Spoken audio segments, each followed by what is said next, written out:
Assalamualaikum warahmatullahi wabarakatuh. Mohon izin memperkenalkan diri. Nama Pertiwi Rizky Setiawati, kelas meteorologi 4B, NPT 11220002. Izin untuk memberikan hasil UTS tentang meteorologi tropis. Yang pertama mengenai kondisi ENSO. Kondisi ENSO saat ini yaitu dalam fase netral. Ada beberapa tanda bahwa akan adanya La Nina yang terbentuk pada akhir tahun 2024 yang akan berakibat outlook ENSO beralih ke La Nina Watch. Kemungkinan juga akan tinggi sekitar 50% atau lebih dan berkembang dalam beberapa bulan ke depan. Suhu permukaan laut SST di Pasifik Tengah terus mendingin sejak Desember 2023. Pendinginan permukaan ini didukung oleh sejumlah besar pendinginan bawah permukaan di bawah Pasifik Tengah dan Timur. Pola tekanan awan dan permukaan terkini bersifat ensonetral. Kondisi ENSO dalam fase netral akan berakibat kepada curah hujan di Indonesia yang cenderung normal sesuai dengan pola musiman biasa. Resiko bencana alam seperti banjir atau kekeringan tidak akan meningkat signifikan dibandingkan tahun-tahun biasa. Suhu udara akan mengikuti pola musiman normal tanpa adanya penyimpangan yang ekstrim. Suhu permukaan laut di Indonesia juga cenderung normal dan pola arus dan gelombang berada dalam kondisi rata-rata. Untuk fase La Nina atau negatif ENSO akan berdampak ke Indonesia yang mengakibatkan curah hujan umumnya meningkat, dan peningkatan curah hujan ini akan berakibat pada peningkatan risiko banjir dan tanah longsor. Kemudian temperatur udara akan sedikit lebih dingin di bawah rata-rata karena awan dan curah hujan yang cenderung lebih banyak, dan SST memasuki Indonesia yang lebih dalam. Selanjutnya yaitu kondisi IOD. IOD didefinisikan oleh perbedaan suhu permukaan laut antara Samudra Hindia tropis bagian timur dan barat. Fase negatif biasanya ditandai dengan curah hujan musim dingin, musim semi di atas rata-rata Australia. Sedangkan fase positif ditandai dengan musim yang lebih kering dibandingkan rata-rata. IOD saat ini dalam fase netral. Dalam 2 minggu terakhir, indeks IOD berada dalam ambang batas netral, dan setelah 7 minggu, indeks berada di atas batas IOD positif plus 0,40 derajat Celcius. Biasanya, peristiwa IOD positif dianggap sedang berlangsung setelah IOD bertahan di atas plus 0,40 derajat Celcius selama sekitar 8 minggu. Pengamatan SST menunjukkan bahwa perkembangan IOD positif mungkin akan terhenti.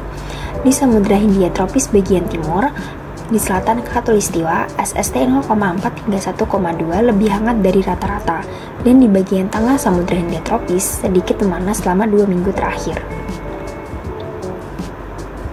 Selanjutnya yaitu equatorial waves. Equatorial waves adalah osilasi atau gangguan gelombang yang terjadi di atmosfer atau lautan di sekitar daerah ekuator. Gelombang ini ditandai dengan karakteristik simetri sekitar garis ekuator, di mana gaya Coriolis sangat lemah tetapi masih mempengaruhi dinamika gelombang tersebut. Equatorial waves dapat terbagi menjadi 3. Yang pertama, Kelvin waves, Rossby waves atau equatorial Rossby waves, dan mixed Rossby gravity waves.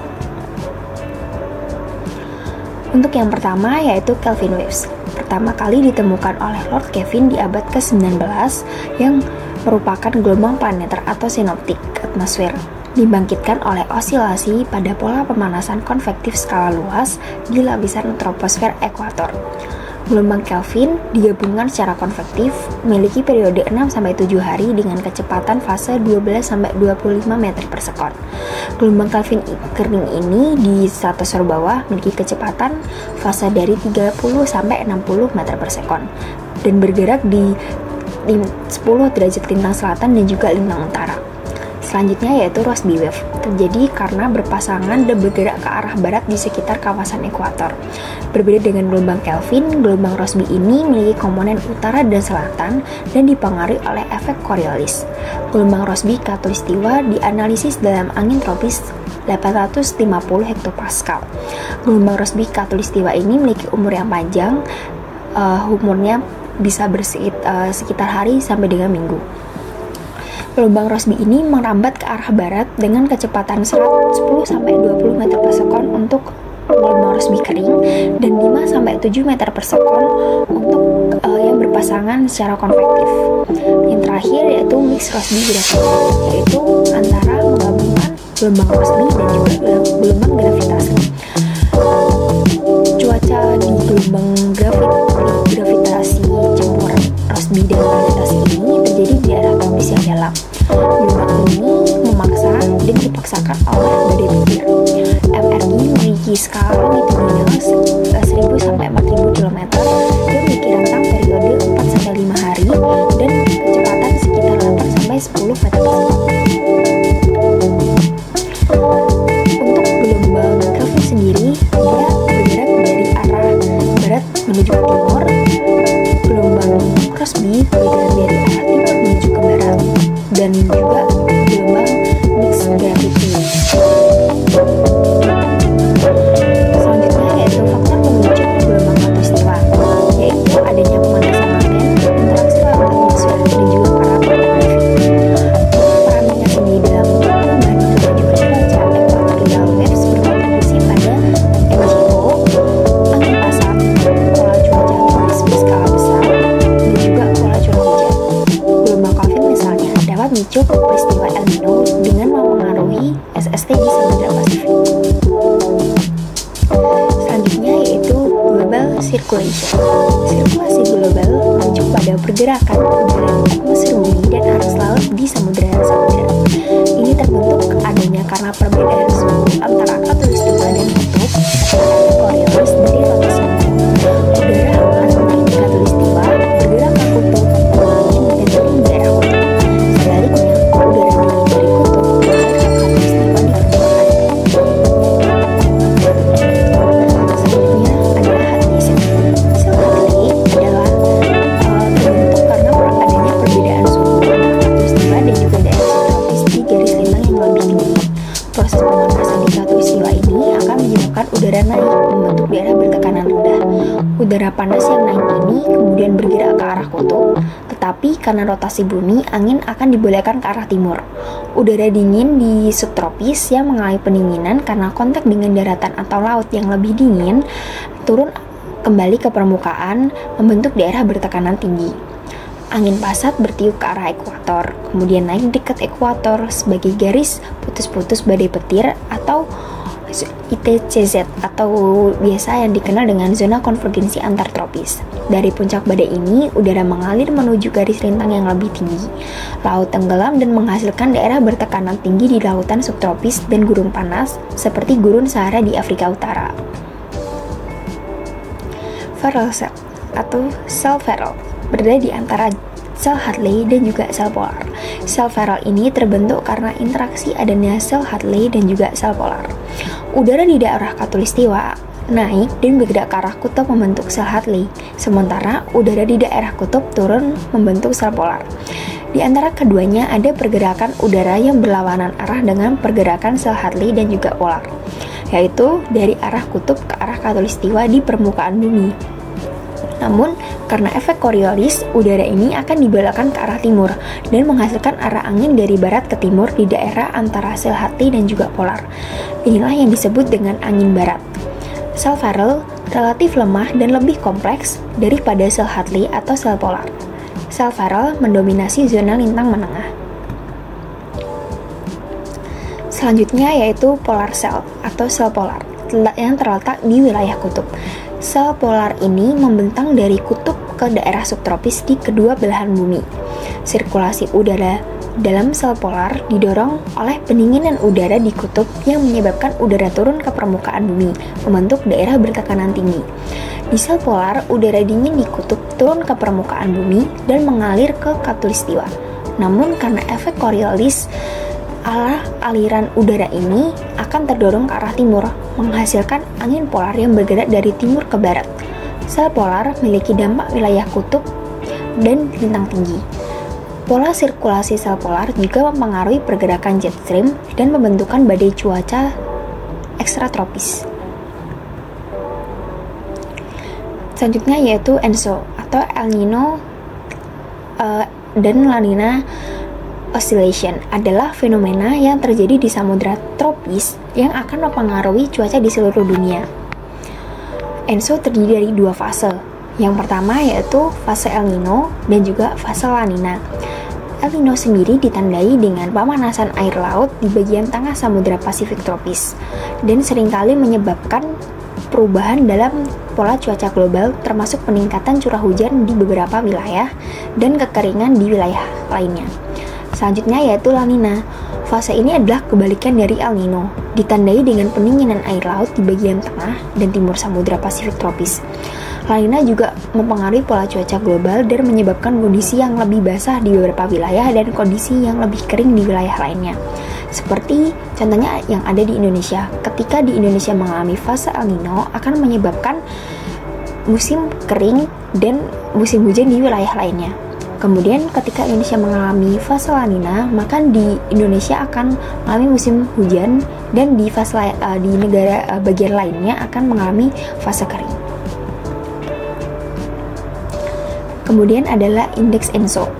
Untuk melihat dan memahami kondisi ENSO, kita bisa menentukan kondisi ENSO melalui indeks ENSO, yaitu Nino 3,4 indeks. Indeks ini akan mengukur anomali suhu permukaan laut di wilayah Nino 3,4 dan salah satu indikator utama untuk menentukan fase ENSO, fase El Nino ataupun fase La Nina. Kemudian adalah SOI atau Shortened Oscillation Index, yaitu mengukur perbedaan tekanan udara di antara Tahiti dan Darwin, Australia. Nilai SOI yang cenderung rendah akan menunjukkan fase El Nino dan ketika SOI tinggi akan menunjukkan fase La Nina. Kemudian jika ENSO mengalami fase positif berarti terjadi fase El Nino. Apabila ENSO terjadi negatif maka akan terjadi La Nina. Selanjutnya yaitu Madden-Julian Oscillation atau MJO. MJO ini terdiri dari dua bagian fase. Yang pertama enhanced rainfall atau konvektif yang ditingkatkan dan juga suppressed rainfall atau konvektif yang tertekan. Aktivitas MJO yang kuat seringkali akan membagi planet menjadi dua. Separuhnya berada dalam fase konvektif yang ditingkatkan atau enhanced rainfall dan separuhnya lagi fase konvektif yang tertekan atau suppressed rainfall. Kedua fase ini akan menghasilkan perubahan awan dan curah hujan yang berlawanan dan seluruh dipol yang merambat ke arah timur. Peningkatan konveksi dapat mempengaruhi peningkatan pembentukan siklon tropis karena tersedianya energi yang cukup untuk pertumbuhan dan perkembangan siklon tropis. Selanjutnya yaitu Real Time Multivariate MJO Index atau RMM.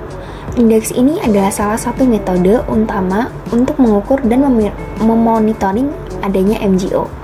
RMM ini menggunakan dua parameter utama. Yang pertama, OLR atau Outgoing Long Wave Radiation dan juga angin di ketinggian 850 hektopascal dan 200 hektopascal. OLR sendiri akan mengukur energi radiasi yang dipancarkan oleh bumi keluar angkasa. Nilai OLR yang rendah menunjukkan awan tebal dan aktivitas konvektif tinggi, yaitu fase basah MJO.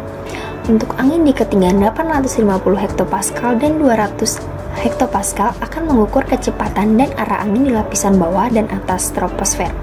Perbedaan pola angin ini akan menunjukkan adanya pergerakan MJO. Selanjutnya yaitu Indian Ocean Dipole atau IOD, adalah interaksi atmosfer dengan laut di Samudra Hindia Ekuatorial bagian timur dan juga barat, yaitu beda suhu permukaan laut SPL di pantai Afrika Timur dan pantai barat Sumatera. IOD dikarakteristikan dengan anomali suhu muka laut atau SST antara dua kutub Samudra Hindia, yaitu Samudra Hindia Barat dan juga Timur. Perbedaan anomali SST ini disebut dengan Dipole Mode Index atau DMI yang digunakan untuk mengukur kekuatan dari IOD itu sendiri.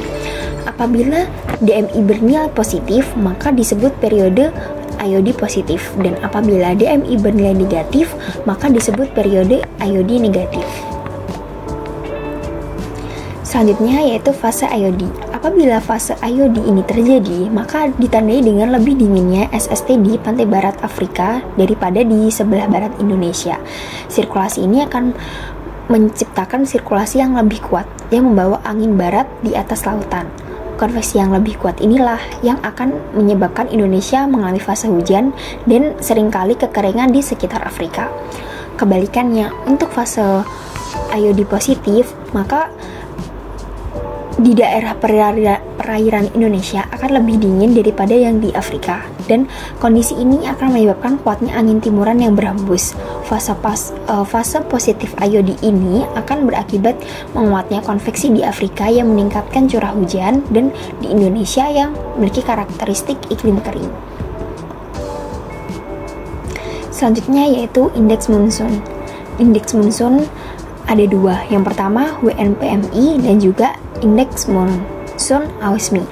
Untuk yang WNPMI ini adalah karena perbedaan rata-rata wilayah sirkulasi angin baratan pada level 850 hektopascal antara wilayah utara ekuator A dan wilayah utara ekuator B. Indeks WNPMI ini yang dihitung dari perbedaan sirkulasi angin baratan secara melintang.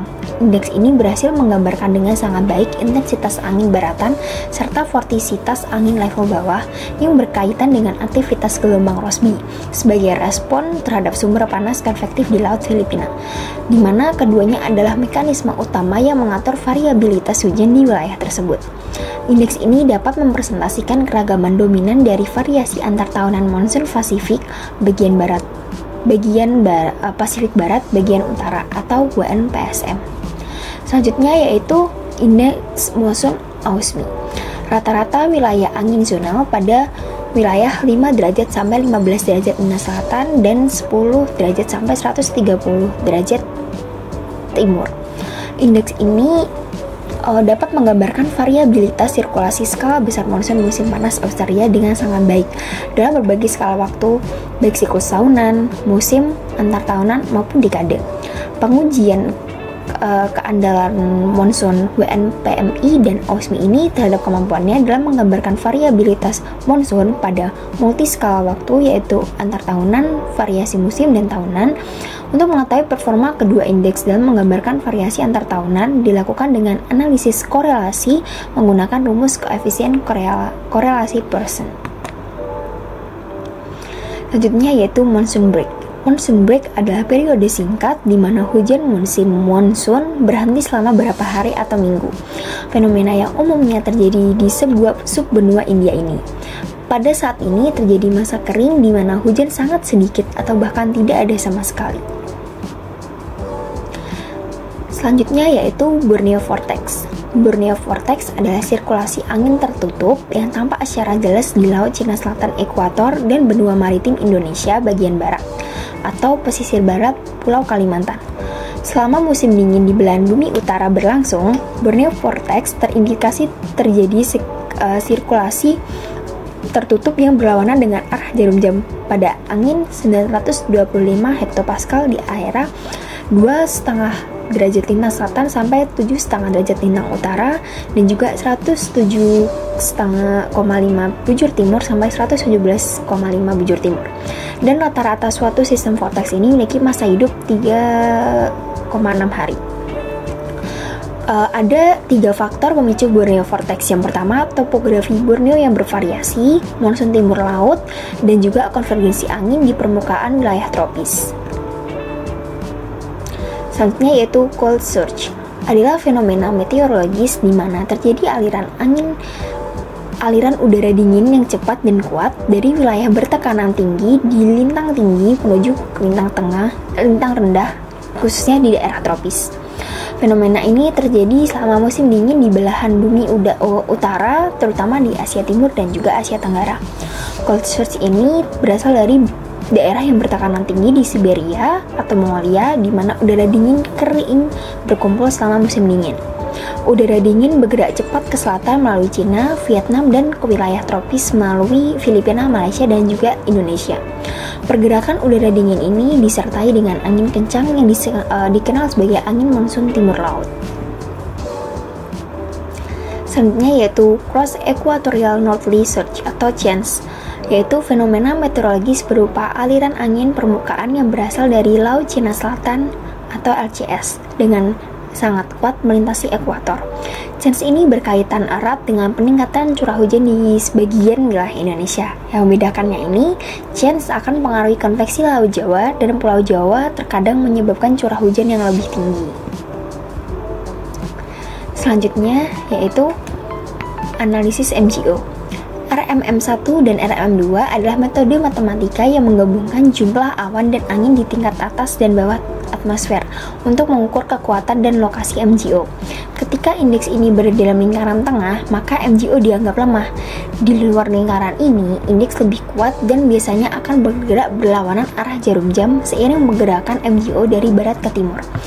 Analisis pada Maret 2024, pada dasarian 3 Maret, MJO terlihat aktif di fase 7, 8, dan juga 1.